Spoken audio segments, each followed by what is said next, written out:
Intro's coming now.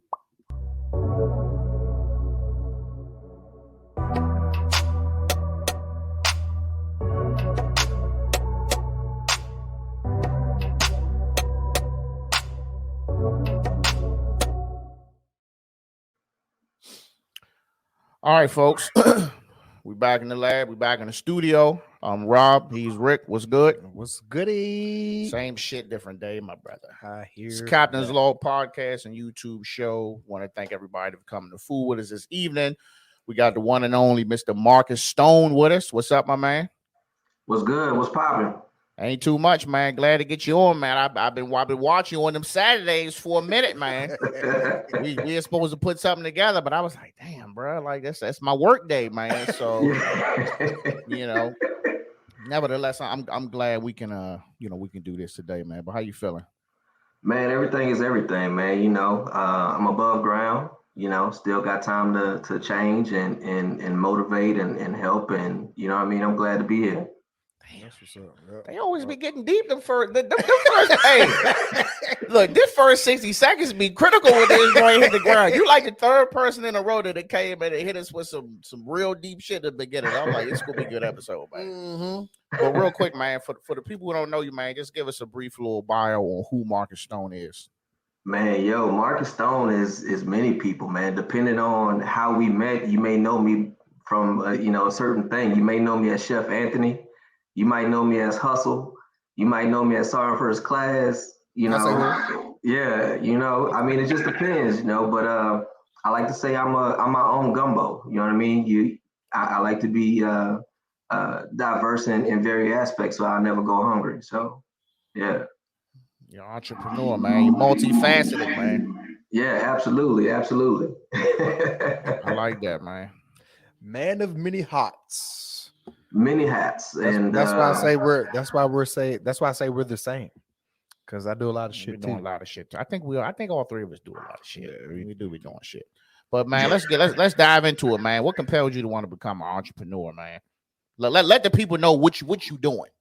Yeah. So real talk. I mean, entrepreneurship for me, I like to say I'm not just an entrepreneur. I'm more of an entrepreneur because I've always kept my hand in being in an industry, full time, but have all the entrepreneur aspects, right? To meld both worlds. So, but entrepreneurship is what kicked it off. But I got into it because, where I grew up in Louisiana, it wasn't really nothing to do. So you were always finding something, whether that was picking pecans or selling cans or whatever, you know what I mean, just to have some money. And then money allowed me to go and visit places, and I like experiences, right? But ultimately, I hung my hat on entrepreneurship because I figured the more things I will be good at, the more opportunities I had to, survive and succeed. Regardless of what happens in the world, you know what I mean? And that's one of the things that motivated me to continue to be able to pass that on to my kids. You know what I mean? It was about the legacy aspect. How do I teach them to continue to eat regardless of what's going on? So that's kind of where I hung my hat on entrepreneurship, man, and why I do so many different things, because I can eat off of any one of the things that I'm able to do and do well. Right. So, yeah. That's what's up, man. That's what up. So, you talked about, what compelled you to go down that route of we're going to go ahead and classify this entrepreneurship right now. Right? But let us know, how did you get started with each thing that you're doing, right? How did you get started with the chef business? How did you get started, with the podcast? What was your grounds, or what was your reason for joining the military? All that aspects of how'd you get started with all those aspects and things? Yeah, absolutely. So, I mean, the military is very easy. The military was out of necessity. Had no way, family couldn't afford college, right? And I had a child on the way. So my first child was born while I was in basic training. Couldn't even get back home for that, right? But the necessity piece came for one, needing to be able to provide, but also education. I knew I wanted to go to school. I was really big into architecture and art and drawing and stuff like that. but I also had a love and passion for cooking, really baking, the pastry side. So my father, for those that don't know, is a chef as well. Been a chef for 40 plus years now. Shout out to Pops. Yeah, absolutely. And early on, my vision was to be his pastry chef. And that's what really motivated me to get in the kitchen. But anybody that knows the culture in Louisiana, everything is surrounded around a gathering and food, right? So it was really that feeling of when people come together, experience, what somebody's able to present and provide, whether it's a crawfish boil, a jambalaya, cook off, or those things. That led me into seeing somebody receive something, like take something that somebody made, and then to see that expression, right? Because it becomes a memory. And that's what locked me into not only baking, but actually cooking and preparing, that aspect. So that's how I got into cooking, but also in the military. It drove both hats. Allowed me to go to school, but also find that home. Podcasting, the Unapologetic Hustle came about really as therapy, from all of my time growing up, and then just how I transitioned from one to the other. I've always heard that I could be a motivational speaker, or people always encouraged me to be a motivational speaker. And I was like, man, I'm not going to stand in front no, auditorium and say this stuff. Like, that's not me. You know what I mean? Like, I don't do that. But lo and behold, I got my own auditorium, just not in the aspect of the physical, right? So I still became a motivational speaker to some degree, but it was therapy for me because it allowed me to create and navigate my own lane, in the sense of building a community, right? And being a thinker. How do we better ourselves every day, all day? So that's where the podcast came in. It just grew. It grew from there. That's what's up. So talk about the hair care products and then the trailer. It's a mean little echo. Y'all hear that? Yeah. You got speakers on? No. I got, it's just a computer, so I can turn it down if need be. Yeah, because I think it's all right. There you go, right there. There you go. There you go. Okay, right. go ahead. Yeah, so go ahead and talk about the hair care products and talk about the trailer. Yeah, so hair care line is Mache's legacy. So basically, when my wife and I we started to the lock journey. We again necessity. Right. We found out there was no products that actually provided the hydration we needed for our hair, for being out in the sun, out in the elements, the cold, stuff to moisturize your scalp. And it was really all heavy oils or some type of cream that you would try to put in your hair to keep, or on your scalp to try and keep it healthy. And again, it just didn't work for us. So me being one that has gone to cosmetology school as well, I just started doing my research, finding out the necessary essential oils and the ratios, and build a product that has worked for us and for many others. And that's kind of how it started. It started with that one needed to hydrate our hair to keep it looking healthy, and not dry and brittle. And it's just grown from there. But yeah, so in the newest thing is Ballish, which is our food trailer, our concession trailer. And I like to say, Lil Bro, you were one of the many ones on this journey with me early on as I transitioned out. But Ballish is the return, right? So many people know me as Chef Anthony in the culinary space, but Ballish is the opportunity that I didn't get prior to Hurricane Harvey and having to pivot. So now we're in play. The concept is traditional meals or classic meals, fusion meals, everything in the form of a ball, right? So you don't need a fork or a knife. You can get red beans and rice in a ball. You can walk and eat red beans and rice. You can walk and eat crawfish etouffee. You can walk and eat jambalaya. You know, so everything that we have is in the form of a ball. So, yeah. I'm excited to see that. That's cool. Excited to see that, man. My fat ass hungry. So me and this man was sitting here and talk about food for hours. You understand? Yeah. Like, going back and forth, I'm just exchanging amazing. recipes, all that. Like we were doing our own homework with each other. Pause.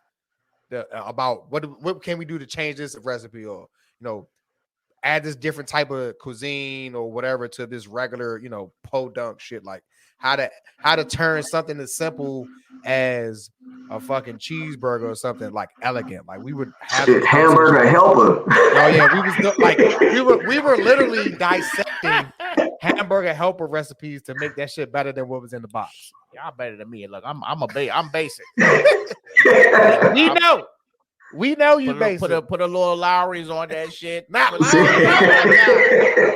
a little Lowry's on there. We good to go, man. Look, I'm basic, bro. Chicken wings, put a little Lowry's on there. Lowry's will turn your piss red. I'm basic, man. Shit. I have had alternate other versions. They was good, but I'm like, I ain't got time for all that, man. Put the Lowry's on there, put that shit in the flour, throw it in the grease. Yeah. All right. So next question. Did you always see yourself doing what you're doing now? No, to be honest with you, no. I saw myself being in an office in a suit with a tie, bow tie, drawing, $1 million mansions or skyscrapers to go downtown. You know what I mean? Like that's what I thought I was supposed to be doing, along with, I've always been one of the extremes, right? So architecture is nowhere near being a choreographer, dancing in videos and stuff like that, right? So like it was one or the other is what I wanted to pursue to do. But again, life has its way of showing you what your actual purpose is. And now, I'm an architect, just the architect of my purpose. You know what I mean? I'm an architect of my legacy and community development. Like, I choreograph a lot of stuff, you know what I mean? From the aspect of, I have several businesses that I gotta, keep afloat and push and monetize, right? But it takes a lot to do all of that. But I end up being it, just not in the context of what the definition says, Okay. So do you feel like it also could be like, trial and error of just kind of, getting tired of doing one thing and maybe want to try other stuff? I asked that because that's kind of where I'm at. Like I'm a traditional dude where like I feel like I go to this job and I'll work here, and if it has the possibility to take me to where I can live comfortably, then I can, you know what I'm saying? Back then I'm just like, well, I can just ride this out. I mean, I'm government, I'm good. Now I feel like, the traditional 9 to 5 or the shitty hours is kind of like, it's not the thing no more. It's like now you see more people like that want to be on their own schedule, which I honestly think is dangerous. Because if you don't have good practice and you say, it's just like, I give you like a content creator, you know what I'm saying? Like they don't have no schedule. Once you get to popping and you don't have no schedule, like you are making your own schedule to say, well, how much stuff am I going to put out? You know what I'm saying? This week, you know what I'm saying? That's going to get me to X amount of dollars. You know what I mean? It's like, am I really ready to have that type of control or that type of power to say, I'm going to get up when I'm ready to get up? Or do I need to get up because I'm going to be late? So just in that aspect, man, I mean, you feel like you just were, all right, well, let's, I got a little free time. Let me dabble in this. Okay, well, this is kind of, let's put this on pause. Let's try something else. Like, or did you just really just ended up doing everything you were doing? Yeah, I mean, so I think everything, it comes down to the person, right? It's not meant for everybody, but at the same time, everybody has the same opportunity, right? So it's the context of it. So for me, one of the things that I always heard growing up was, you can be a jack of all trades and a master of none. I beg to differ. You know what I mean? Like, why do I have to fit into one certain box when I can create the box that's meant for me, for my purpose, right? Like, I'm created to do multiple things. Mhm. The same reason we can talk and blink our eyes and move our hands all at the same time. You know what I mean? I still can't do this shit though. Like I can't. Oh shit, I'm doing it. I'm doing it. Sorry, I'm sorry. You know, I mean, it just I used to fuck that up. So I'm not gonna hold for real. But I think it comes down to if you have a passion for multiple things, who's to say that you can't be good at all of them, right? Will some of them suffer in certain aspects? Yes, but you could be a basketball player, football player, you know what I mean? Like any sport, but it comes to the work ethic and the level of what you're willing to sacrifice in order to be great at all of them, right? So many people sacrifice to be great at one. And then when that one is no longer valid, now it's like, how do I reinvent myself? I never have to reinvent myself as long as I'm steady across the board with all of the talents that I have. So for me, it just, I told you, I'm a thinker. So I would always, how do I better myself or how do I better my situation with the things that bring me fulfillment? Cooking brings me fulfillment. My podcast is therapy and fulfillment, right? The hair care line is like, that's again a resource in the aspect of something that I've learned that I'm able to then turn and make it into a business. Like I created something and now it's beneficial for others. So like, how do I continue to be a servant for my community, let alone myself, and build my legacy? Like I'm my own portfolio. You know what I mean? So that's how I looked at it. That's what's up, bro. That's what's up. So next question. If you can go back and what do you wish your younger self knew now about everything that you got your hands into?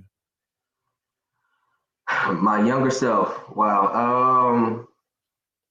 I wish I knew my purpose earlier to avoid a lot of the mistakes that I made. Now my mistakes were lessons, but aligning with your purpose earlier or identifying what that is for you, the lane that you should be moving in, I think builds the longevity of and the relevance of what you're able to affect and change. You know what I mean? So for me, if I were in tune as I am now with what my purpose is, I could have done a lot more help early on versus in my latter. But do you think, to piggyback off that, do you think mistakes are necessary in order to identify better ways or better courses of action to provide that service that you want to for your community? I mean, I think to some degree, right? Because there's oftentimes that some people go through a mistake for you, but we're not in tune to listen to what's actually being taught or said, right? So then we go and repeat it, and it's twofold now. Yeah. Versus, hey, let me take this advice or at least absorb what's being said and then navigate a little bit differently going forward, right? So again, if it's something that nobody in your circle has encountered or experienced, then yes, I believe the mistake is necessary in that point because you're going to learn from it, right? But if somebody's gone through something like, yo, you out here on this corner, you a dope boy, yo, people gonna come get you, they gonna catch up to you. And you hear that 3, 4, 5 times and you don't take heed to it, then that's a mistake that could have been avoided had you listened to what was being said at that point in time. So I think it's twofold. I agree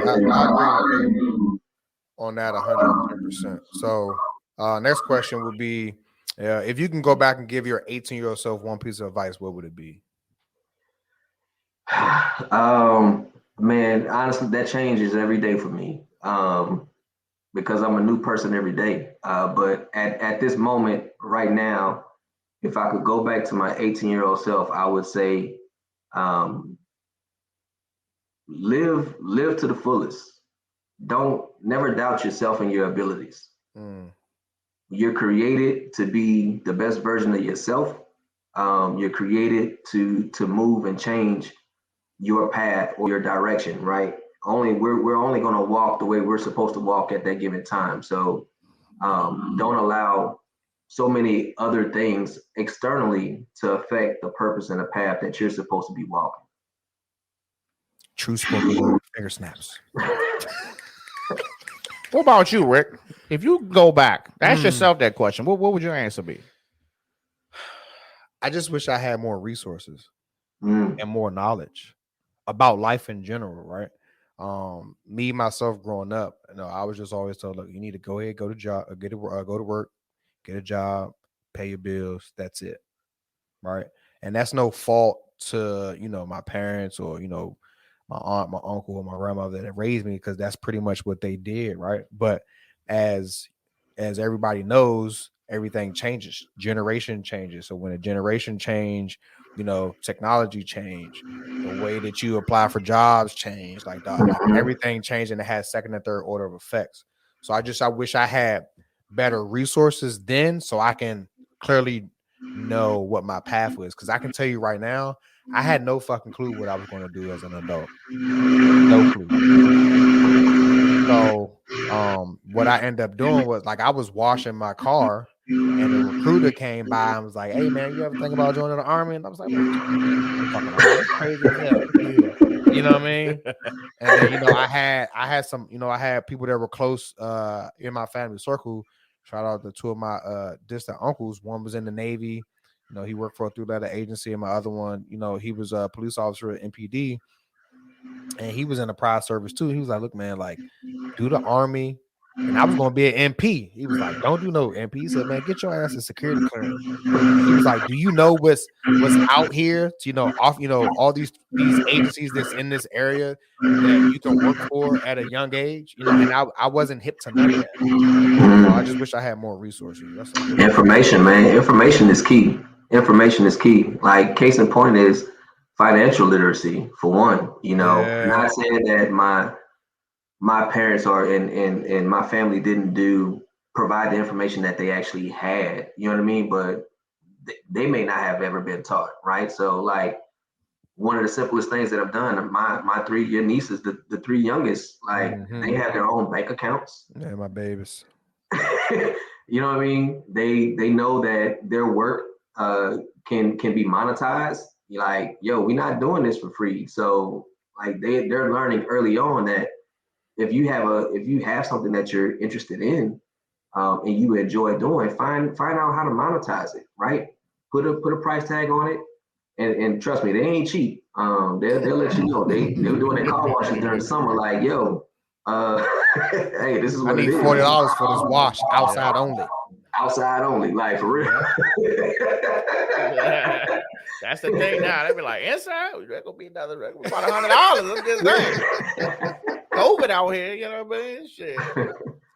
Yeah, information is key. So, I would concur that a certain level of it, if it's there, it's just a matter of we're paying attention to it at that point in time. So yeah. You got to be able to receive that. I think, me personally, to be honest, and just to piggyback off some of the things that you said, I think now we don't operate as a community as we should, right?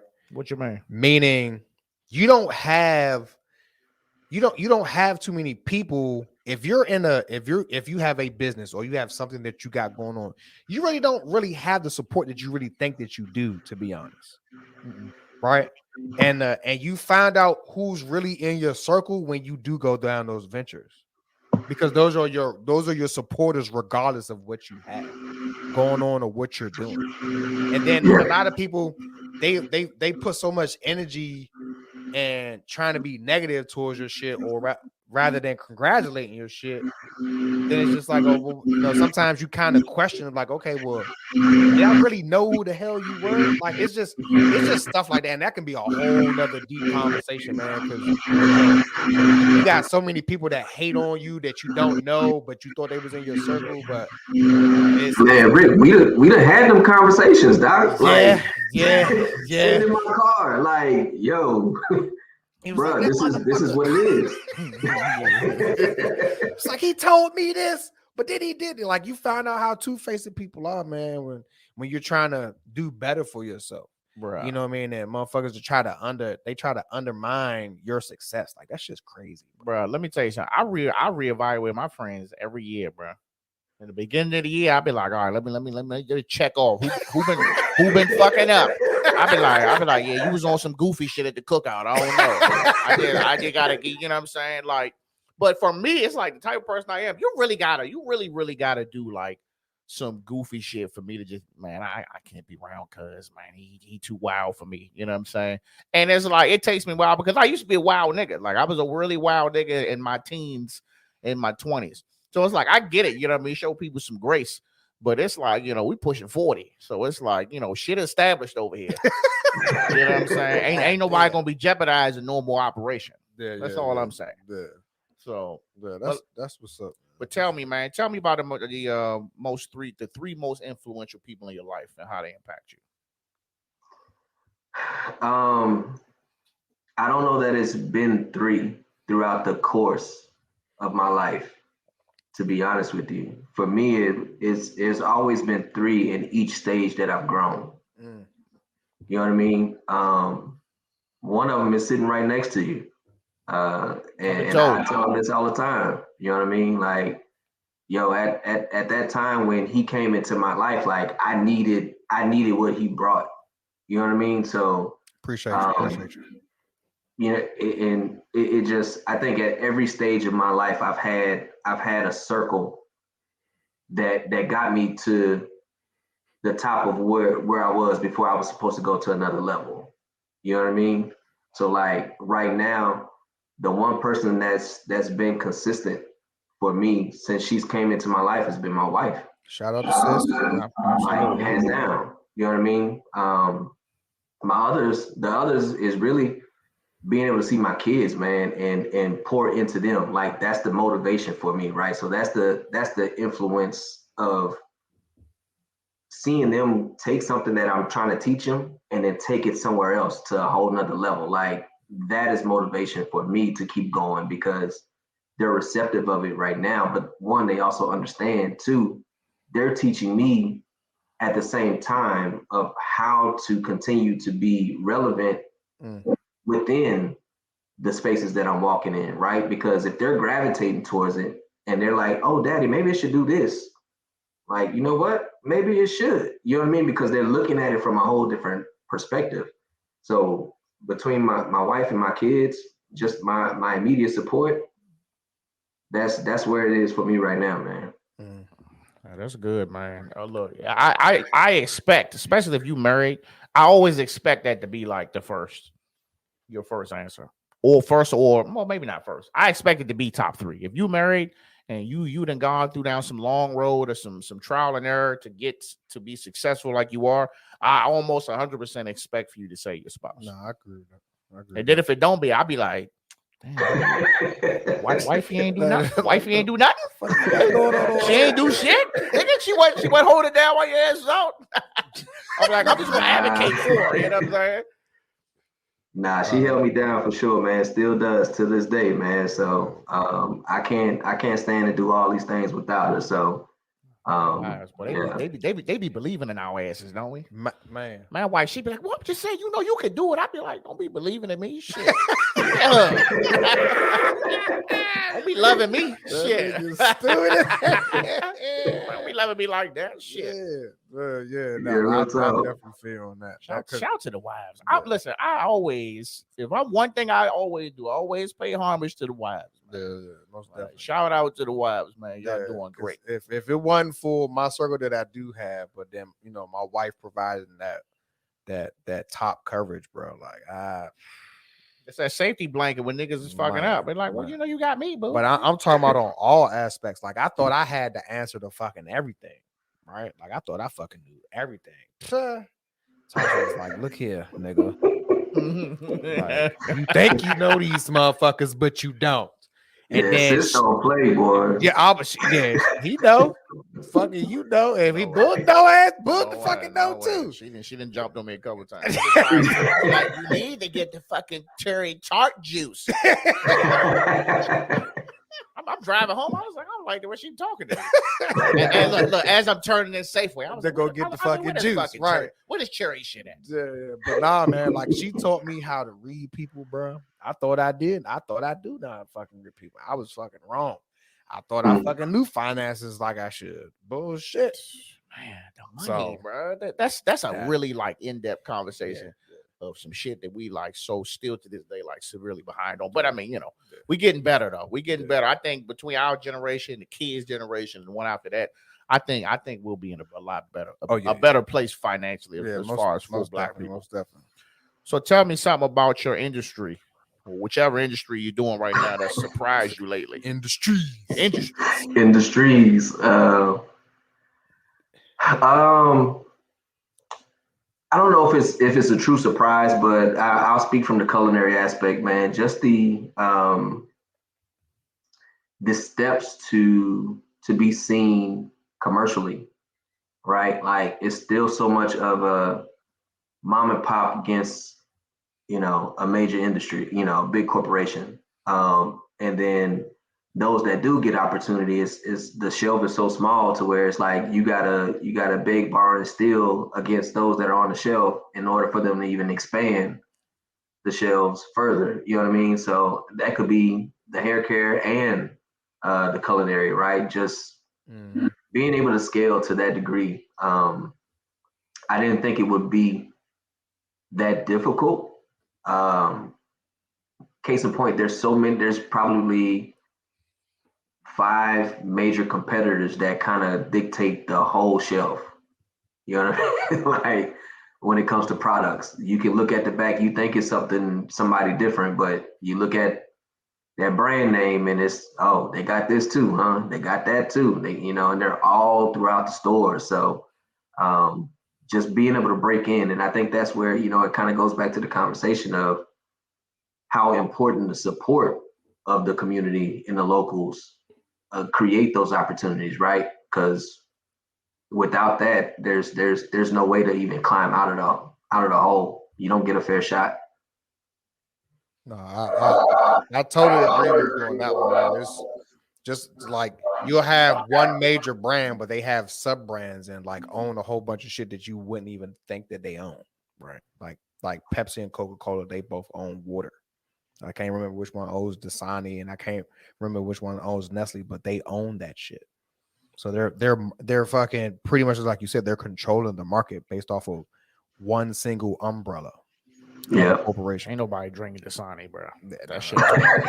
That's every time they do the little water test, that joint be number one. Yeah, that's the worst joint that you can drink. They was like, nigga, you might as well go find somebody water hose. That's what they say, bro. I'm trying to tell you. So in any of the industries that you're in right now, if you can talk to the leading expert in those fields, like what would you ask them? Wow. So with the let's say hair care. So with hair care, I would ask, what was the driving force? And what I mean by that, what was the force behind scaling and not losing quality? Right? I've seen so many companies that they scale to nth degree, but then the quality becomes subpar. Right? So how do you maintain that first love of, hey, I created this, I'm in a house whipping it up and pushing it on the streets, and the quality is untouchable, but scaling with that same quality. So I mean, I think that would be the same for the culinary and the hair care line. As far as podcasting, man, for me, it's just, how do you continue to pivot, but remain true, right? Not pivoting and losing your voice, but pivoting and understanding that times are going to change, society's going to change, and being able to adjust but still remain within your identity going forward. So that's what I would ask in that aspect. But ultimately for me, I just hustle, Doc. I'm a hustler. I'm a thinker that hustles. That's it. That's me. Case in point. Okay, that's good answers, man. Definitely for the podcasting thing too, man. Like, these days, man, you know, you really have to pick which direction you're going, and you got to stick with it. Can't be, you know what? Let's switch to this topic. This shit kind of popping. Well, let's switch to this one now. This one kind of popping. Then you kind of your listeners is like, nigga, I came here for true crime. Nigga, you talking about, you know, you talking about sports. So I came here for the romance. You talking about fatherhood. It's like you definitely have to, and it's hard. It's hard to It's not. it's hard to be. It's hard to not feel like you doing something that somebody else is doing. You know what I mean? So one of the things that I think that brought me success with the podcast, right? It still does, and you know, returning soon. You know, things are coming back, so I'll definitely have you guys on. But authenticity. So regardless of what you're talking about, as long as it's authentic, because again, somebody that started with you when you first started may not even be a listener right now, but because of you remaining authentic and being, you know what I mean, it's going to be those stages. Right. So eventually it'll get to the point to where, regardless of who's listening, you're providing something for everybody, right? So how do you diversify your podcast to where it's not so niche-y, to where you can go across several platforms and reach several different people where they are? You know what I mean? And that's the lane that I swim in. And like, that's why my show is titled what it's titled. Like, I'm unapologetic about that. What you're gonna get is this right here. And we're gonna talk about it. And not in the sense of being demeaning, but I'm unapologetic in a sense of I want to break down the stereotypes, right?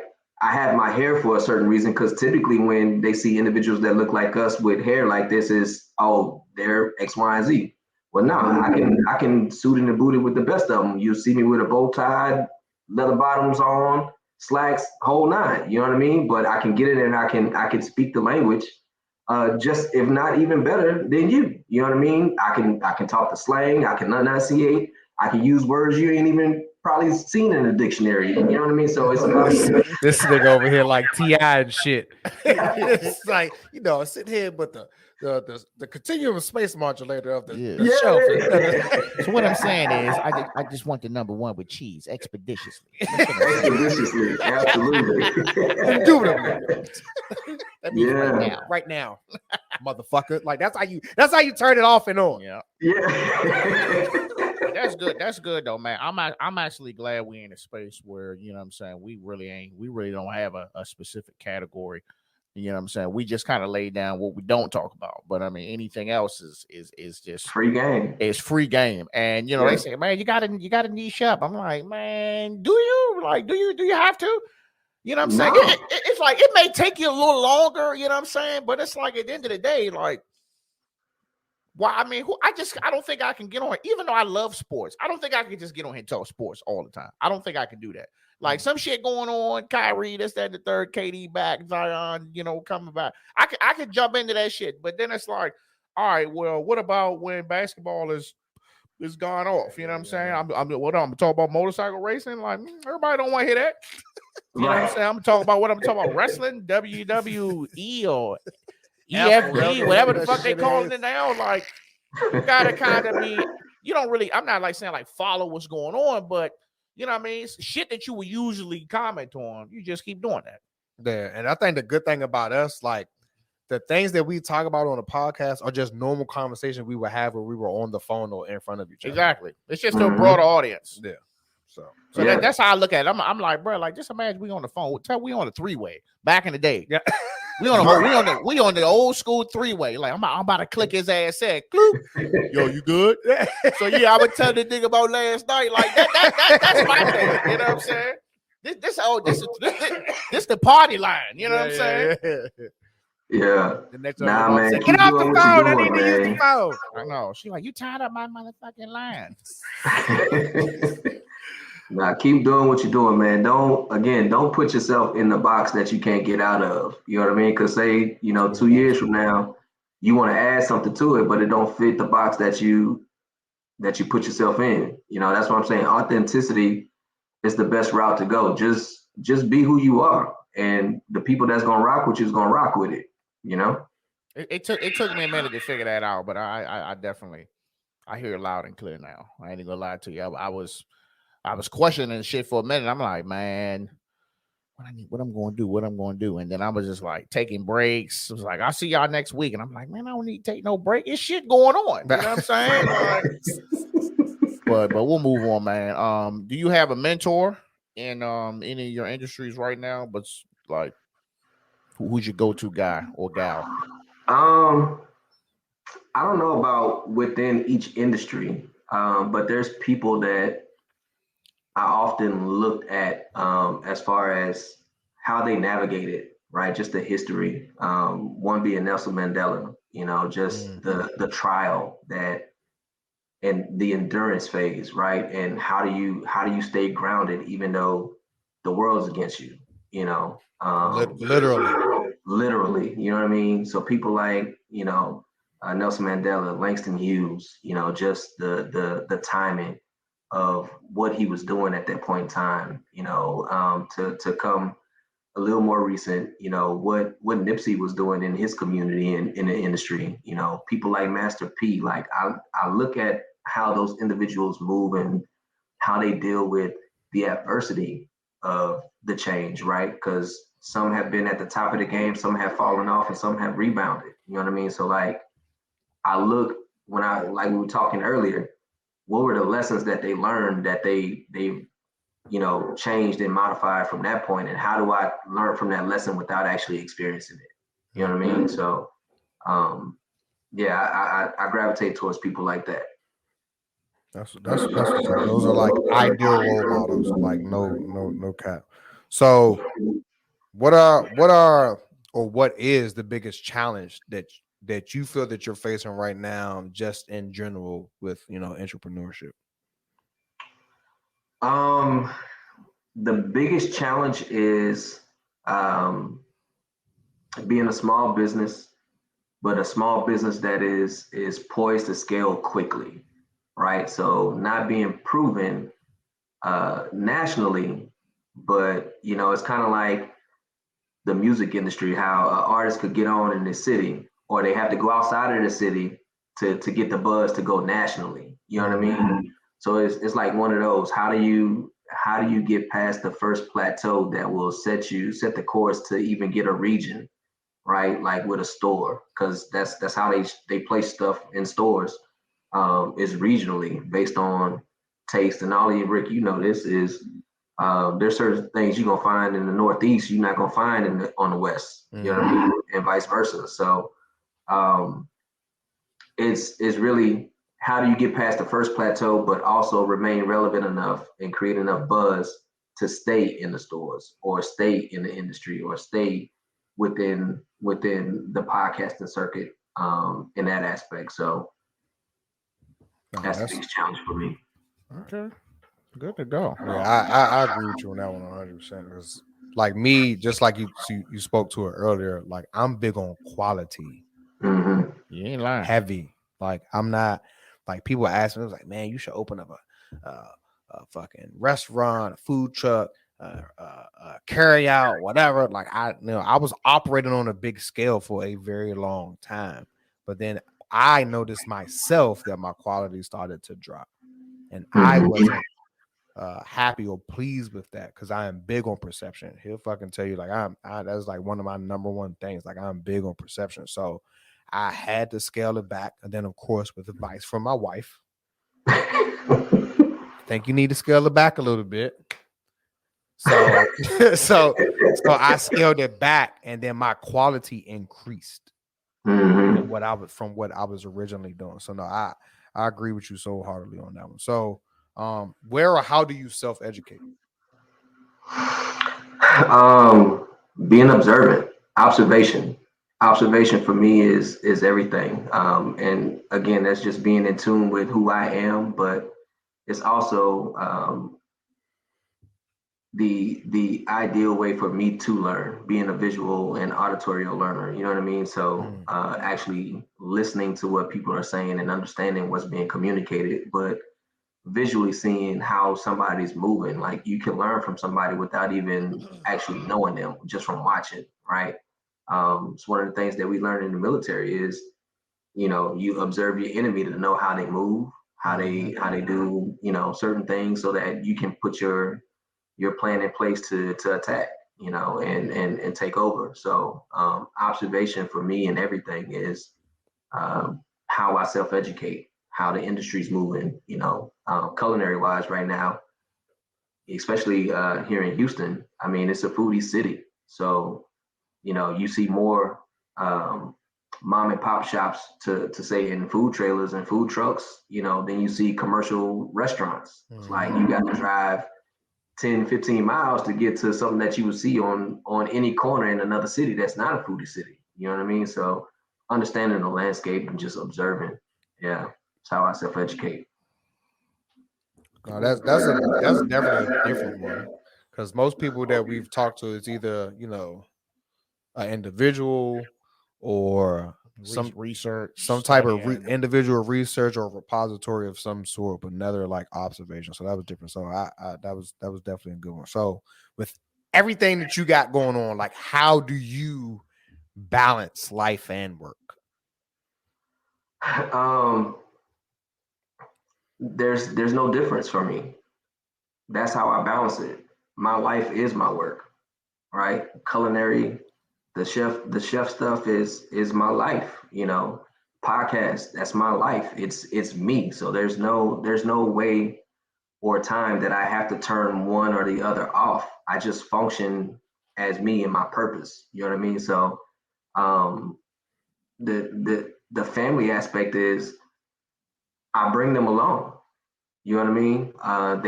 They learn and find their way to do it. So I don't have to separate or segment the two. I get to do what I love doing in all those aspects and keep moving forward. So I think that's the beauty of understanding the dynamic of what your purpose is and how you move forward. That creates the quality time, and it shows another side, but it also gives your family the reinforcement of like, we don't have to be separate from what he's actually doing. We can actually go and assist or be a part of it. Or you know what I mean? So yeah, I don't have to separate. Okay. That was a great answer. Good multitasker, man. Great answer, sir. So real quick, man, what underrated tools are indispensable for your line of work or lines of work? Listening. Okay. Listening is underrated in our lines of work. And I say that because, again, you'll come across people that are trying to give you and give you nuggets, give you information, right? And the more information you have, the more you're able to maneuver through obstacles. But, we often turn the ears off because we're too focused on talking or thinking, right? In that aspect, right? So, like my good brother Rick knows, that's where the slow motion comes in, man. I listen to what's being said, and I don't have to respond in a way that they think I'm going to respond. And that's, the other piece of slow motion is flip mode. I'm gonna flip the script in the aspect of I already know the answer that you're looking for, but I'm gonna give it to you in a way that you're like, how did you even know I was looking for that, right? So everything typically has a structure or a systematic approach to it. Me, I'm a disruptive thinker. So I'm gonna disrupt what your normal process is. I'm gonna flood you with so much information that you got to go back and research what you actually asked me for to even validate that you asked me the right question up front. You know what I mean? So listening is the best thing out there that's underrated. We don't listen enough to what's actually happening. Man, when that nigga taught me that shit, bro, I was like, he was like, look, just go ahead. He was like, they're expecting you to act this way. He said, but do this and see what happens. So of course you can tell they was probably bracing for me to be like fucking going through the roof. I was like, oh, okay, all right. So this is what we're going to do, and you need to go do blah blah blah blah blah blah blah. And they was like, hold on, but you said it was in what reg? It was in say what? I was like, well, it's in this chapter, this section.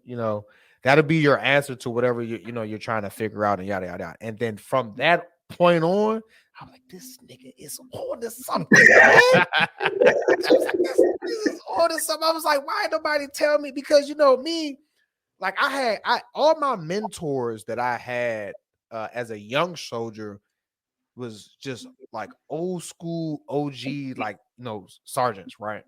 Most of them were drill sergeants. So they already, back in the day, they was whooping motherfuckers' asses in fucking basic training. You know what I'm saying? But like they didn't take no shit from nobody. They was like, I'm not here to be your fucking friend. I'm not here to fucking sit here and do kumbaya. You are a fucking soldier. And you're going to get commands and execute. Because that is the best way for us to be fucking efficient, right? We didn't even get that. Nigga. I think after getting yelled at for 48 hours straight, we pretty much got the picture. Like yeah, they not here for the play. You know what I'm saying? Yeah, but I'm gonna talk about like basically this was like actually when I was like in my fucking unit. Like we'll sit down and we'll have our town hall sessions or whatever, and the soldiers will ask questions, and they're like, oh, but that individual is unapproachable, blah blah blah blah blah, and it was like. I'm unapproachable. Whatever you need me to fucking do, it gets done, right? Whatever problem that you come with me, it gets fixed, doesn't it? The fuck I need to be your friend for? I'm here to do a fucking job. Maybe like we want him to kick a little bit of ass, but you got to be cool too. Like get both. You know what I'm saying? On their motherfucking neck. Hey, look. So if you could start a whole nother business tomorrow, this be business number 10. No fucking business. It's the 10th business. What's it gonna be? If I could start another business tomorrow, it would be it would actually be community development. Okay, give me some detail on that. So it would have a hand in of course, real estate, but twofold. So being commercial and residential, but also an aspect of shaping what the actual community will look like in a sense of resources, the information, right? The structure, right? So much of it, like in every city, there's a structure that doesn't necessarily fit all of the demands of the community. But if we provide the necessary resources, and you can go to a master plan community and they have the so-called amenities, right? Well, the amenities in what I would want to do would be that of information, of the sound mind, of the body, so on and so forth, to further develop what we're looking at, right? Eating healthy, community gardens, to break, all of those aspects. So tie everything really that I do now in a form of being able to go out and create my own community, one that's going to help educate you, one that's going to teach you how to live longer, live healthier, to provide sustainability for you to make your money, whatever the case may be. But we don't have enough of that in the communities. We have pieces of it, which used to be our community centers or YMCAs and all these things, but nobody wants to work in them anymore because you don't get to do what they were designed to do initially. So that will be my next business if, it comes to pass. Stone Corporation or Stone Outreach. You're welcome. Thanks. Give me my check. Stone Outreach. Give me my check where you get it up and running. You're right. You break us all 3%. That's all we asking for. That's all we asking for. All right. So we asked you about the business. What about a job? What about another occupation that you would like to try, or you think you're pretty much good where you at? I can't change the hustle, man. That's all I am. I'm a hustler. That nigga walk around with his own theme music, boy. Yeah, I agree. Say you just got a whole band behind you. Like, what am I going to do today? I mean, look, y'all should have at least introed my theme song. Yeah, I mean, y'all could have did that. Hey, look. But I mean, it's okay. Nigga, so, when I come back on, then we'll set it up that way. Nigga, did you send it? All right. We could have threw that on there as a little ending. We could have did that. You know, we don't have no ending yet. We're still working on the ending. Yeah, we're still working on that, man. So you gave us a lot of information, bro. You gave us a lot of insights. You dropped a couple of pills on us, man. You got any questions for us? I mean, there's always questions. You gotta ask at least one because I made a template for it. All right. So, what do you guys in this aspect? I know. What do you see as your biggest challenge, or where are you trying to go with it? Well, I say in the beginning when I was by myself, I always watch the numbers. You know, I would drop the shit at midnight at 8 a.m. I'm looking like I need them same two people who be listening to my shit overnight or watching it overnight. So after that, I mean, I'm kind of slowly growing out of the numbers. Honestly, I just want organic growth. Like I tried to pay promo and I was doing it wrong, or you would just kind of it was almost like you was paying $1 a person. Mm-hmm. So I think the organic growth, building a community where, what I'm saying, when we go live or something, the live is popping a little bit and we get, getting a lot of interaction. I just think that the interaction from the fan base would definitely be good to go. And just always learning more shit to kind of, make this easier. You know what I mean? As far as, the post-production, the stuff and, the behind the scenes stuff, just make that a little bit more easier. We both can do it and really just focus on, getting good people on here and having good conversations. I think that's something that I lacked a lot. I care more about how clear the picture was in the sound instead of just putting shit out. And I've listened to people who shit is, the shit sounds like this, like that, sounds like that, but they got a big following because they just do their thing. So right.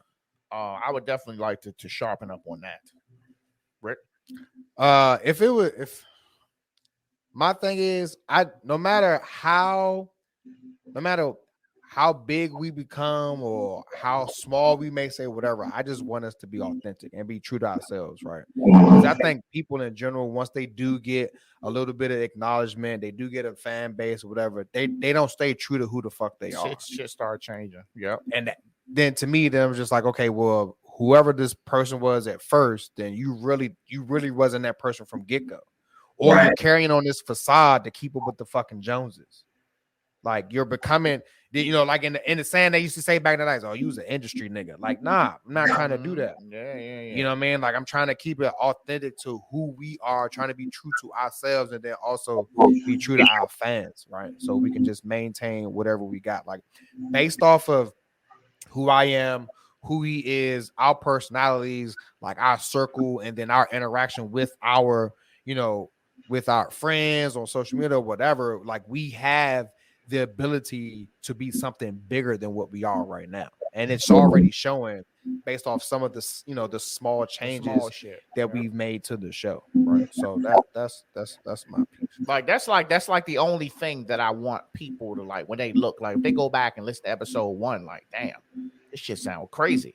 And you just keep going now. You get the episode 15. Like, okay, it sound a little better. You know what I mean? You get to episode 25. Okay, he got some transitions. He got some questions. You get to episode 50. Okay, he got some guests. He doing the video. You get to episode 80. Oh, he got backgrounds and overlays, and he got questions popping up. But the content is still the content. Right. All we doing is just slowly making it look more professional. Right. You know what I mean? That's the only thing I want to change. Just keep, you utilizing the resources and the technology out here to, make the shit look nice, but keep the content. Yeah, that's good, man. That's good. So what are you currently doing? And this hasn't been podcast related, but what are you currently doing or utilizing to develop yourself? Well, I had no alcohol in a month, so I ain't gonna lie to you. I mean, I feel like my thoughts are a lot clearer. And I feel like I'm in a more of a get shit done mode, and like my energy, like I've recorded, felt like I've been tired, you know what I'm saying, no energy, you know, kind of really cheating the guests. And I'm just sitting there like, you know, or I'm yawning and shit. So I think that alone kind of gave me that energy back, gave me more ideas to be able to bounce off of him, to really be able to get on here and put out a good show, a good episode, man. And just continue to learn. I definitely think drinking alcohol as much as I was, which it wasn't a lot, but just enough that, you know, some shit happened. But I just think it was just kind of clouding me sometimes, where it was shit I was supposed to do, or Rick would send me something, hey, you read this, and I'll be like, yeah, I get to it, and I would never read it. And it'd be the next day, he'd be like, you read the shit? I'd be like, yeah, I'm gonna read it. Shit, I'm reading it. I'm gonna read it. By this time, it's the next day. It's 5 o'clock somewhere. So we throwing another one back, to the point where now, like, it's awkward. Like, we and the wife went out last night. We went out to the little spot in DC, and I just realized how much idle time there was between people going to get drinks, sitting back, you know, conversing, having the drinks, going to get another one, and I'm just standing there like, we're gonna go to the next joint or not? Like, you know, I feel like I could have left an hour ago. So I think that alone has actually helped me keep me on a more positive side. Things that I'm doing to work on myself. I'm trying to work on my temple, right? Like my body, on the physical aspect, the spiritual aspect, and just overall health, right? So I'll be transparent. For those who don't know, I fucking caught COVID, and since then I've had complications that kind of made me, you know, wake the fuck up a little bit. You know what I mean? And I'm having issues that I'm dealing with now due to COVID that I thought I'll never fucking have. Like, he'll tell you I was out there smoking everybody on fucking PT test, any fucking physical activity. Like, I was making it a point to be that, you know, that hard charging, that one motherfucker like, damn, Sergeant Sniper coming, here he come. You know what I mean? To do that. And that was just with anything. I'm giving 110% on anything, but like, I developed bronchitis, you know what I mean? To the point that it's affecting my physical ability to do normal shit. Right? Like, play with my damn kids, walk up the goddamn stairs, like fucking try to do PT, and I'm almost dying, and my chest is fucking collapsing, and the whole time I got bronchitis. You know what I mean? I'm thinking that I'm overweight or some shit, and I'm just fat. No, it's fucking bronchitis. You know what I mean? And trying to go more so of a natural way of doing things, right? So, you know, with, you know, instead of taking pain medication, you know, I'll take turmeric pills or some shit like that, or put turmeric in my tea or whatever, you know, just trying to work on myself, man. Like, I went to the Army Wellness Center on Fort Meade, and I'm about to schedule a metabolic test and do the BiPod test, so they can tell me what it'll measure my body fat ratio, but then the machine takes out the weight of like your bones and all this other shit, and gives you like a ratio of like what your body fat is. And then the other test is basically telling you what your resting, you know, metabolic rate is, or they tell you what your metabolism should be or what it needs to be in order for you to consistently lose weight but then stay healthy with it. So I'm just on like a, you know, we journey, on it, bro. 2022, goddamn it. I'm on a late journey, but I'm getting there. You know, ain't never too late. Shit, I should have did this shit. What? I should have did this shit a long time ago. To be honest, man. Look, and it's not like that I'm making excuses. Like, 2020 was like, COVID's been rough for me. You know what I mean? Like, you know, a lot of people that know me, like, you know, 2020, same day in the COVID that I lost my mom. And, you know, that messed me up for a very long time. You know what I mean? And it's still, you know, it's still difficult to deal with it to this day, you know, especially if I get to thinking about it. But I'm in a better place because I know how to deal with it. I didn't know how to deal with it at first, right? So, you know, I'll talk to my wife, and, you know, I went to go see a counselor. I was talking to a counselor, a grief counselor, the whole nine. And, you know, like, one thing that she told me, she was like, you know, people just deal with grief different. Sometimes it'll take you 2 days. Sometimes it'll take people like 3 years to get over something like that. It just depends on who you are, but how you deal with it and the tools that you use to help you deal with it is going to going to assist you get through it and make it easier. So it's just self work, man. It's just self work from us. So That's what's up. That's what's up. That's all I got for you. I ain't gonna look. I'm not gonna turn it into my show. Hey, look. If you want to take over about 3-4 minutes, you're good. But I mean, look, man. You gave us a lot of good information. Again, I want to say thanks. I've been watching you from jump, and seeing you doing your thing. You know, Rick told me you was a good dude. That's like, get him on here now. So man, we'll dress this thing up, man. We'll send it out. Go ahead and let the people know you wait. Let them give his social media handles. Nah, gotta get my shit in because it's dad joke time. I don't think you're getting me this time, bro. I'm turning forward this time. You feel it? You feeling fucking supercharged today? Did you know diarrhea was hereditary? Because it running genes.